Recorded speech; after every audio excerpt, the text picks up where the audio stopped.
It was meant to be a night of jubilation, a family get-together to commemorate my younger sister Elle's promotion. I have known Elle throughout my entire life, and in spite of it all, I still cannot help but feel a protective affection for her. However, that evening, things would take a turn that I was not anticipating. I am Jessica, a 28-year-old woman married to Newton, a 30-year-old IT consultant whom I met on a dating app 2 years ago. We hit it off straight away. He was charming, intelligent, and most importantly, supportive. We have been married for nearly a year now, and he is everything I have ever hoped for in a partner. But life has not always been smooth sailing for me. Before meeting Newton, I had endured some trying times. I had suffered 2 miscarriages in the past, and it broke me in ways that I never fully recognized. I never discussed it with anyone, not even my family. Losing those babies left a profound scar, one that made me question my worth as a woman. I had kept my secret well. This pregnancy, my third, was no different. I had not informed anyone, not even Elle, who was always the first to know everything. I was fearful, afraid of losing another baby, afraid of facing the grief once again. On the other hand, Elle had gone through her own set of challenges. At 24, she had just experienced a brutal breakup after a failed engagement. She was still reeling from that disappointment when she received a promotion at her job. I knew she was proud, but I also knew that she was not truly happy. It had been a year since the breakup, but Elle's confidence had yet to fully recover. "Jess, are you coming to my promotion celebration, right?" Elle had texted me just a few days ago. I had been hesitant as I was dealing with the constant fear of miscarriage, but I could not let my sister down, so I agreed to attend. The evening of the celebration, I stood in front of the mirror, gazing at my reflection. I was 4 months pregnant, my growing belly concealed beneath my loose sweater. Newton stood behind me, wrapping his arms around my waist. "You look beautiful, Jessica. I'm proud of you too," he said, planting a kiss on my neck.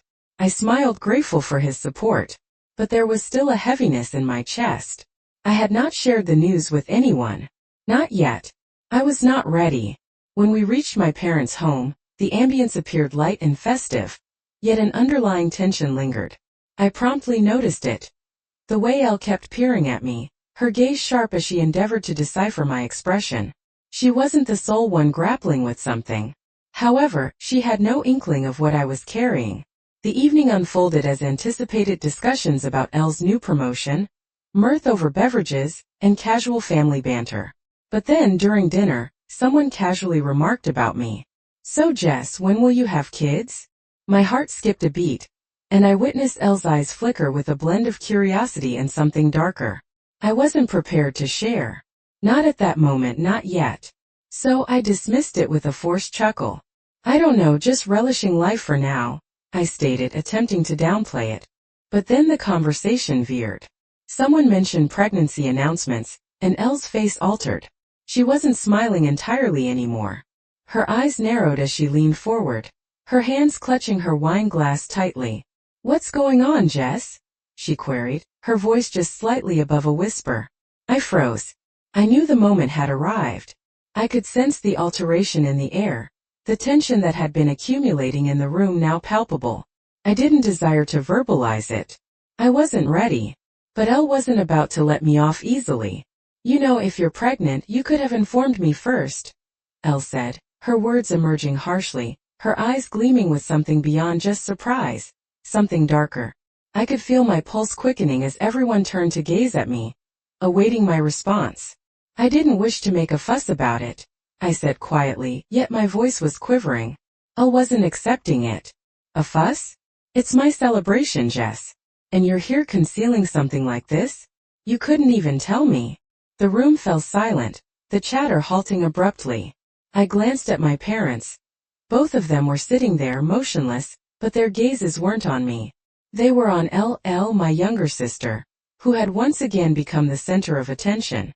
I could already discern the judgment in their eyes, their unspoken support for her. "You didn't even tell me you were pregnant, Jess. How am I supposed to be happy for you when you're concealing things from me?"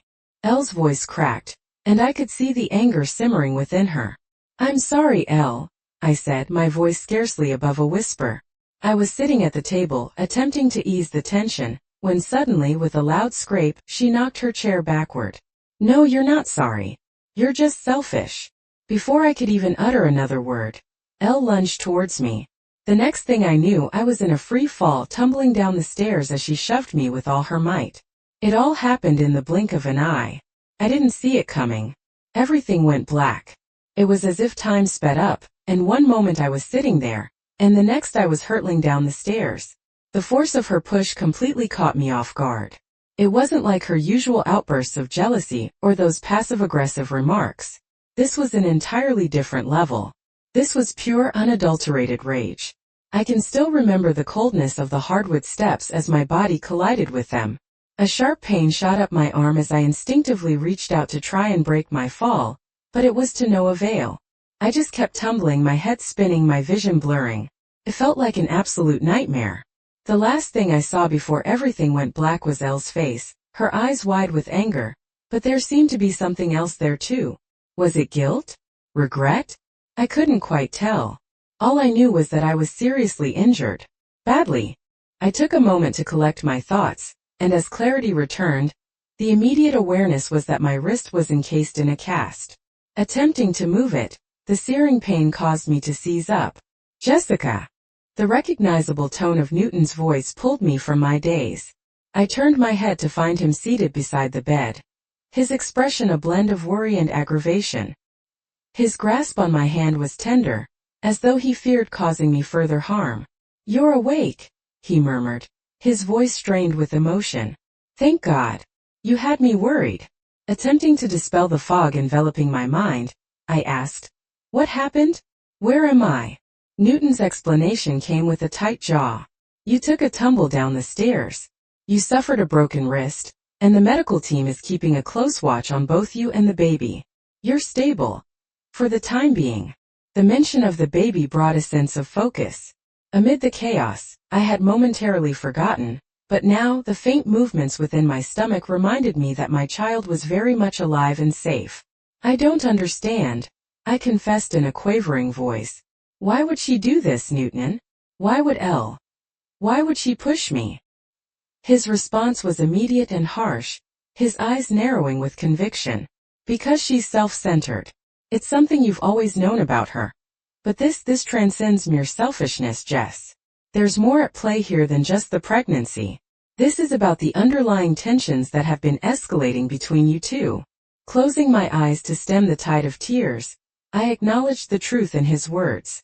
Elle's competitive nature and need for attention were well known, but this act went beyond competition. It spoke to a deeper, fractured aspect of her character that I was powerless to repair. I never imagined she'd go to such lengths, I admitted softly. I thought, perhaps it was a fleeting phase that she'd eventually see sense. The emotional wounds she carried remained unaddressed, and those very wounds, if left unattended, could potentially deteriorate into something far more menacing. That night slumber eluded me. Each time I shut my eyes, the image of Elle's face, contorted in rage, her hands forcefully shoving me down the stairs, would assail my mind. I couldn't cease pondering the look in her eyes. Was it merely fury? Or perhaps there was something more profound lurking beneath. I simply didn't know. I no longer recognized the person she had become. The following morning, I awoke to find my parents in the room. My mother appeared rather pale and my father, well, he simply seemed angry. But not at Elle, not at the one who had inflicted this upon me. He was angry with me. Jessica, my mother began, her voice gentle yet carrying an undertone of firmness. You need to comprehend something. Elle didn't intentionally cause this to happen. She's been under an excessive amount of stress lately, and we know you've been withholding things from her. I blinked, uncertain if I had heard her correctly. What? Are you seriously suggesting that this is my fault? My father interjected before I could utter another word. She's your sister, Jessica. You've always been the older one. You should have been more astute. You should have managed this differently. I couldn't believe the words I was hearing. They weren't offering me their support. They weren't even acknowledging the gravity of what Elle had done. Instead, they were making excuses for her, as if her actions were somehow justified because she was under stress. That's not how it works, Dad, I said, my voice quivering with frustration. She pushed me down the stairs. Do you hear me? She pushed me down the stairs. But my father wasn't listening to me. He was overly focused on Elle, too blinded by his love for her. You know Elle is going through a difficult time, Jess. And you know how she is when she feels threatened. You shouldn't have announced your pregnancy like that, in front of everyone. It was too much for her to handle. I couldn't believe what I was being told. You think it's my fault? You think I'm the one to be blamed for this? My mother attempted to pacify the situation, but I had had enough of listening. You can side with Elle all you want, but I'm not going to let her get away with what she did. I'm filing charges. The ensuing silence was deafening. My parents were at a loss for words. They couldn't fathom that their daughter, namely me, was actually going to press charges against their beloved Elle. You're going to do what? My dad finally queried, his voice filled with disbelief. I'm filing charges. I'm pressing charges against Elle for assault. Jessica, my mom murmured, her face drained of color. You can't do this. She's your sister. And she's a danger to me. I retorted, my voice steady despite my heart breaking within. I've been protecting her for far too long. But this is where I draw the line. After that, I couldn't stop ruminating on it. I'd made up my mind. I would press charges against Elle, regardless of the consequences. No matter what my parents said. No matter how much they tried to guilt me into forgiving her. This wasn't merely about me anymore. It was about establishing boundaries. It was about standing up for myself and the baby I was carrying. I couldn't allow myself to live in perpetual fear of my own sister. And deep within, I knew it wasn't just for me. It was for Newton too. He deserved better than this. He didn't deserve to be embroiled in this toxic family dynamic. I would do whatever it took to safeguard my family, my true family. I never expected that things would escalate to such a level. I had always held on to the hope that perhaps, just maybe, Elle would come to her senses and offer an apology. But deep within me, I knew this was unlikely to happen. Not with the way she had always been and not with the way my family had always functioned.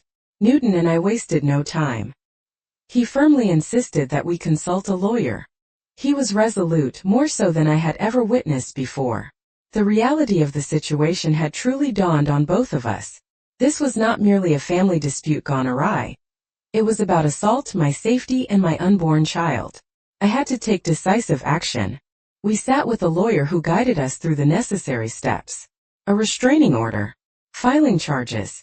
The process proved to be more complex than I had initially anticipated, but Newton was by my side every step of the way, holding my hand, ensuring I did not back down. You don't have to go through this alone, he constantly reassured me. I've got your back. It seemed like an eternity passed before we finally received the paperwork and made the decision to file charges against Elle. I couldn't deny that a part of me was terrified. What would this mean for my family? What would it signify for the remainder of my life? But the more I contemplated it, the clearer it became. I had to do this. For myself. For my baby. For Newton. The first time I witnessed Elle after the incident was when she came to my apartment along with my parents. They insisted that we should have a talk, to clear the air, as they phrased it. I was well aware of what was to come. They were going to attempt to persuade me to back down, to forgive Elle. However, I had already made up my mind. There was no turning back. When Elle entered, I couldn't conceal my astonishment. The smug and self-assured expression she had always sported was absent. Instead, there was an almost pleading look in her eyes.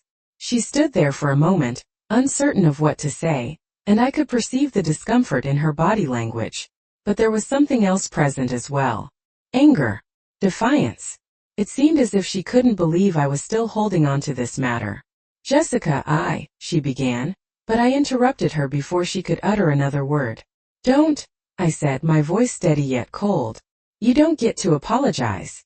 Not yet. Her face flushed with a combination of frustration and embarrassment. You're really going to do this, huh? She spat, her tone venomous. You're going to press charges against your own sister? Over a mistake. I couldn't believe the words that were emerging from her mouth. A mistake. I echoed, disbelief in my voice. You pushed me down the stairs, Elle. That's not a mistake. That's assault. She opened her mouth as if to argue, but my father interjected before she could say anything. Now Jessica, let's be reasonable. You know your sister didn't intend for things to progress to this extent. She's been under a lot of stress lately. We've all been under stress. I felt my anger rise anew like a wave crashing over me. Under stress? That's your excuse. I said, my voice louder now. You're telling me I should forgive her because she's been under stress? Well, guess what? I've been under stress too. I've endured more than anyone should have to, and I've never once harmed anyone because of it. What she did to me, what she did to this family is not just a mistake. It's something far worse. Jess seemed to think she was so perfect with her little family and her perfect life. Well, newsflash, Jess, I wasn't the one who needed to change. You are. I felt the sting of her words, but I refused to back down. I declared, you're right, Elle. I am changing. I'm changing because I'm done being your punching bag. I'm done pretending like everything is okay. You hurt me, and now it's time for you to face the consequences. Elle's face contorted into something darker. Fine. Do what you have to do, she said, her voice low and dangerous. But don't come crying to me when everything falls apart. When the family turns their back on you. I wasn't afraid of her anymore. You're the one who's going to lose everyone, Elle. Not me. After the confrontation with Elle, a significant shift occurred. My parents were livid with me, and the entire family dynamic underwent a transformation. My dad ceased speaking to me. My mom sent me messages that were rife with guilt and manipulation, attempting to get me to back down. I could almost discern the disappointment in her voice each time she said, I just don't understand why you're doing this. But I wasn't backing down. I couldn't. I had remained silent for far too long, allowing my family to push me around and guilt me into forgiveness when it wasn't warranted. This time I was standing up for myself. The days that ensued were the toughest. I couldn't evade the whispers or the texts from relatives expressing their disappointment in me. I didn't care. I had made my decision, and as much as it pained me to see my family turning their backs on me, I knew I was doing the right thing. I was safeguarding myself. I was protecting my baby. But then came the real challenge, the legal proceedings. The restraining order was merely the first step. The charges were far more intricate. I had to ready myself for court, to confront Elle again in front of a judge. The very thought terrified me. I wasn't prepared for it, but I had to be. Newton was my rock throughout it all. He held my hand during the most trying moments, reassuring me that I wasn't alone. We'll get through this together, he constantly said. No matter what happens, we're in this together. And he was right. We were in this together. As long as I had him by my side, I could confront anything.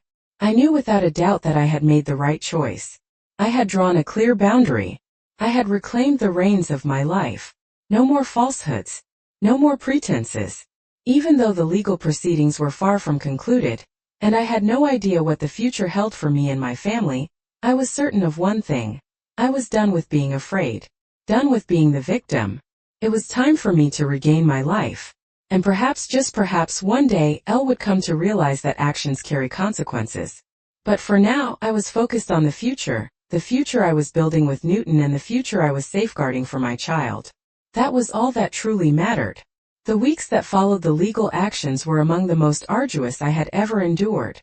The decision to file charges against Elle had made things impossibly difficult with my family. The emotional toll was tremendous.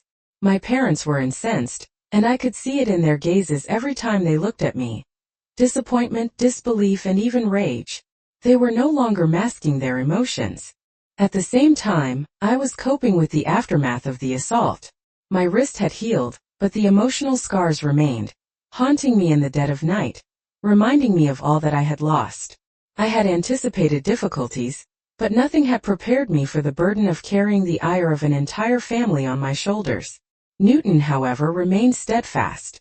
I could feel the warmth of his support each time I laid eyes on him, and I clung to that warmth like a life-saving rope. His love was the sole thing that made the chaos of the world tolerable, but even he couldn't shield me from the after-effects. One evening, as I was scrolling through my phone, I saw a message from my mother.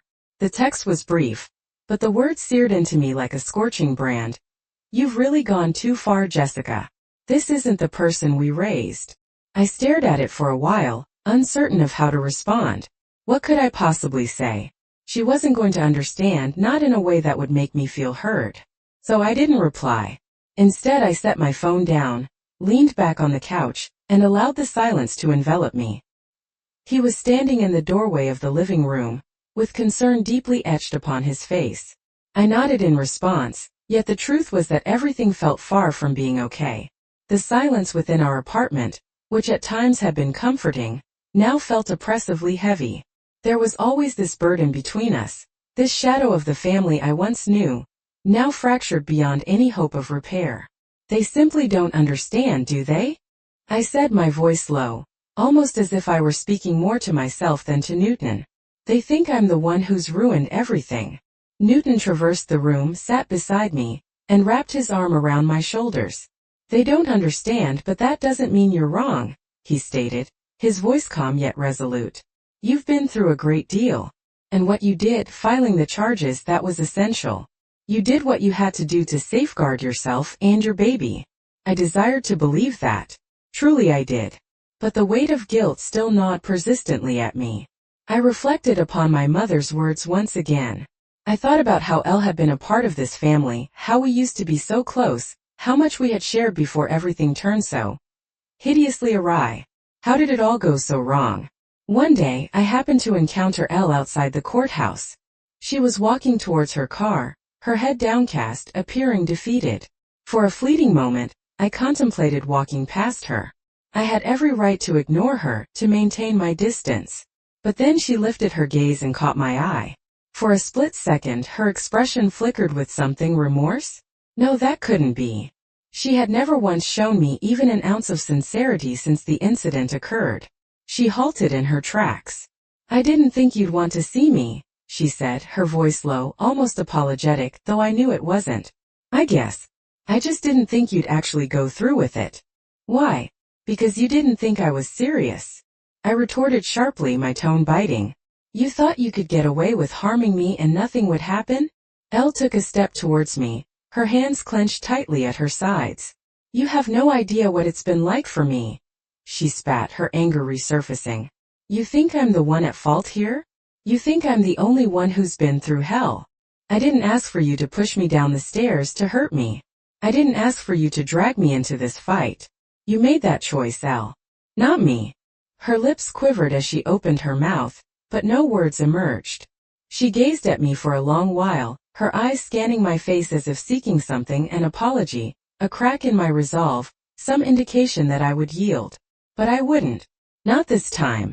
I don't want to talk to you, I stated, turning on my heel and walking away. I don't care what you're going through. You crossed the line. And I'm done.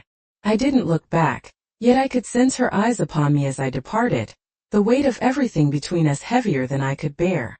Later that night, I sat down with Newton once again. The conversation with Elle had left me emotionally exhausted, but I knew I had to discuss it. How do you think she's really feeling? I queried, my voice scarcely above a whisper. Do you think there's any remorse in her? Any guilt? Newton didn't respond immediately. Instead, he pulled me closer, his hand resting on my stomach, feeling the tiny flutter of our baby. I don't know, Jess. But it doesn't matter. What matters is you and what you need. Elle has her own issues to deal with, but that's not your problem anymore. I let out a shaky breath. I feel so torn. I want to believe that she's sorry. I want to think that we could fix things, you know? But I don't know if I can ever trust her again. You don't have to, Newton said firmly. You don't owe her anything. What you owe is to yourself and to the life you're bringing into this world. That's what matters now. My priority had to be my own well-being, my child, and the life we were building together. The rest of it, my broken family, the pain I carried, had to be relegated to the background. In the weeks that followed, there was no improvement with my family. However, for the first time in my life, I felt a sense of tranquility. I had made the decision that was optimal for me, and I was firmly adhering to it. The guilt, the sadness, and the anger, those were emotions I would deal with in due time, but for now my focus was on healing. I commenced attending therapy, a step I had postponed for years. It felt wonderful to finally discuss everything that had transpired and get it all off my chest. I also concentrated on taking good care of myself, physically, emotionally, and mentally. I went for walks, meditated, and spent as much time as I could with Newton. His presence was grounding, and with each passing day, I felt more confident in the decision I had made. As the months elapsed, I found myself increasingly concentrating on the future. My pregnancy, although a continual reminder of the pain I had endured, was also a symbol of hope. I was constructing something new, something worthy of safeguarding, and with Newton by my side, I knew that I could confront anything. The weeks subsequent to the legal proceedings were among the most arduous I had ever experienced. The decision to file charges against Elle had made things irreversibly challenging with my family. The emotional toll was substantial. My parents were incensed, and I could discern it in their eyes every time they gazed at me. Disappointment, disbelief, and even anger. They were no longer concealing their feelings. At the same time, I was coping with the aftereffects of the assault. My wrist had healed, but the emotional scars remained, haunting me at night and reminding me of all that I had lost. I had anticipated things to be difficult, but nothing had prepared me for the burden of shouldering the anger of an entire family. Newton, though he was unwavering, I could sense the warmth of his support each time I looked at him, and I clung to that warmth like a lifeline.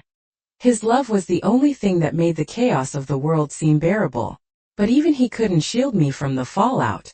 I was casually scrolling through my phone when I came across a message from my mother. The text was succinct, yet the words seemed to sear into me like a blistering brand. "You've really gone too far, Jessica. This isn't the person we raised." I gazed at it for a while, uncertain of how to reply. What on earth could I possibly say? She simply wasn't going to understand in a way that would make me feel truly heard. So I chose not to reply. Instead, I placed my phone down, leaned back on the couch, and allowed the silence to envelop me. "Everything okay?" Newton's voice sliced through the quiet, and I looked up to see him standing in the doorway of the living room, concern etched clearly on his face. I nodded, but in truth everything felt far from okay. The silence in our apartment, which at times could be comforting, now felt oppressively heavy. There was always this weight between us, this shadow of the family I once knew, now fractured beyond repair. "They just don't get it, do they?" I said, my voice low, almost as if I were speaking more to myself than to Newton. "They think I'm the one who's ruined everything." Newton crossed the room, sat beside me, and wrapped his arm around my shoulders.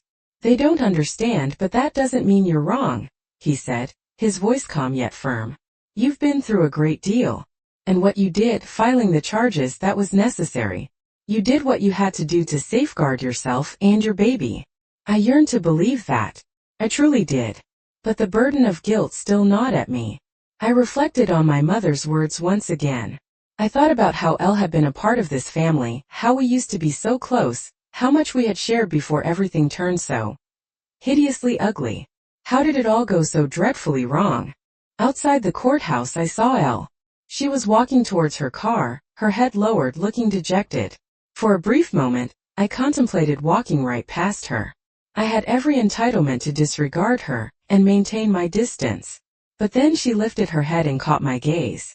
For an instant, her expression flickered with something. Remorse? No, that couldn't be. Since the incident, she had never once shown me an ounce of authenticity. She came to a halt. "I didn't think you'd want to see me," she said, her voice low and almost apologetic, though I knew it wasn't sincere. I just didn't think you'd actually go through with this." "Why?" "Because you didn't think I was serious," I retorted sharply, my tone cutting. "You thought you could hurt me and nothing would happen?" Elle took a step towards me, her hands clenched tightly at her sides. "You have no idea what it's been like for me," she spat out, her anger resurfacing. "You think I'm the one at fault here? You think I'm the only one who's been through hell?" I held my ground. "I didn't ask for this. I didn't ask for you to push me down the stairs and hurt me. I didn't ask for you to drag me into this fight. You made that choice, Elle. Not me." Her lips quivered as she opened her mouth, but no words emerged. She gazed at me for a long while, her eyes scanning my face as if searching for something, an apology, a crack in my resolve, or some indication that I would give in. But I didn't. "Not this time. I don't want to talk to you," I said, turning on my heel and walking away. "I don't care what you're going through. You crossed a line. And I'm done." I didn't look back, but I could feel her eyes on me as I walked away. the weight of everything between us heavier than I could bear. The conversation with Elle had truly exhausted me emotionally, yet I knew I had to discuss it. How do you think she's actually feeling? I inquired, my voice scarcely louder than a murmur. Do you believe there's any trace of remorse in her? Any sense of guilt? Newton didn't respond promptly. Instead, he drew me nearer, his hand resting on my abdomen, sensing the faint flutter of our unborn child. I don't know, Jess.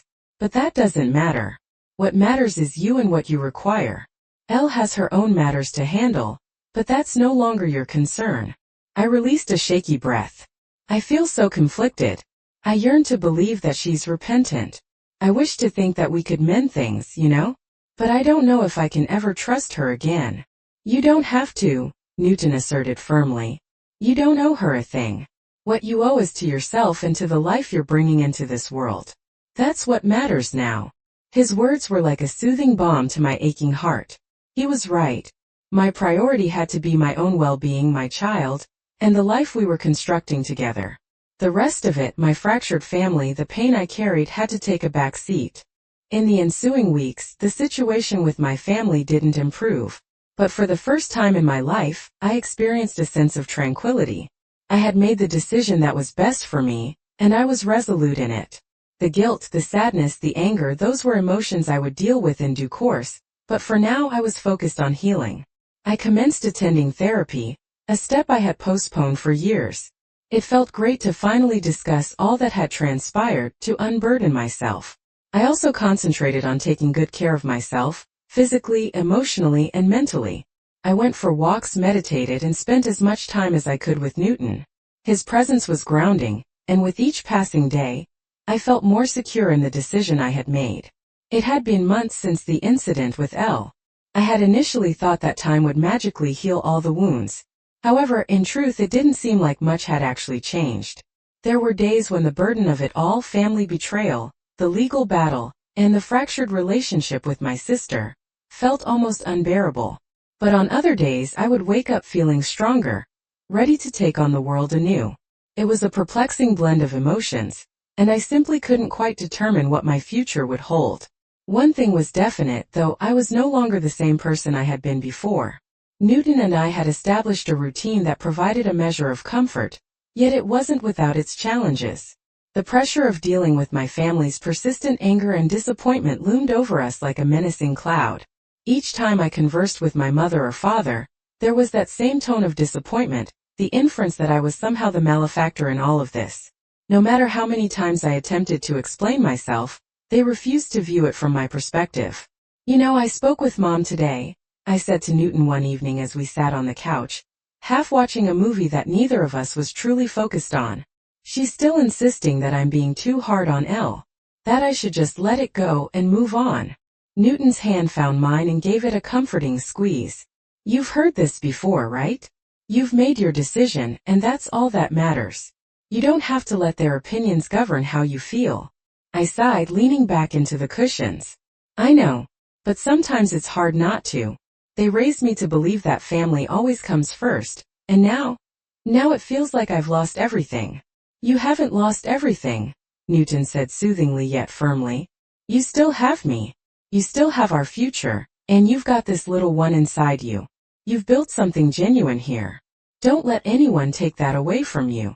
His words were like a salve, and I closed my eyes, allowing them to sink in.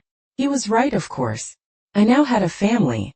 We were creating something together, something real, something that was mine and mine alone. And that was more than I had ever had before. I had to meet with my lawyer to discuss some updates about the legal case against Elle.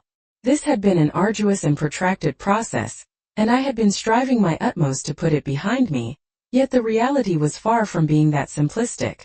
Elle had pleaded guilty to the assault, but there were still court proceedings, restitution claims, and most distressingly, the continual reminder of the violence that had rent my life asunder.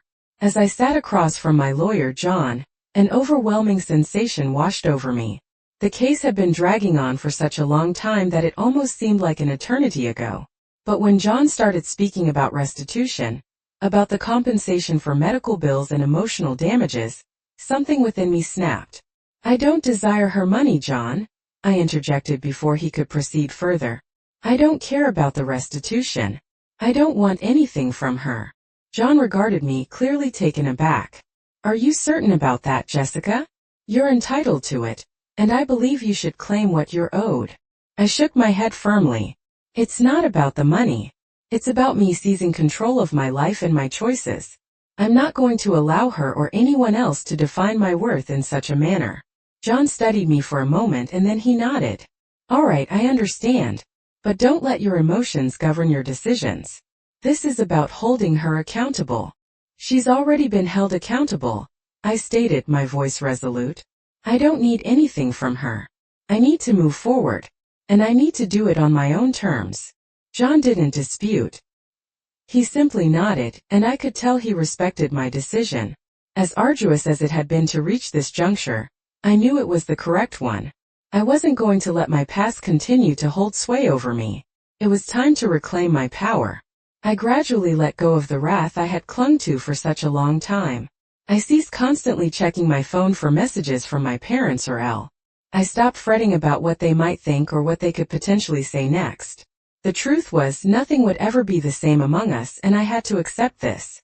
It wasn't an easy feat, but with Newton by my side, I started to focus more on the small things that truly mattered.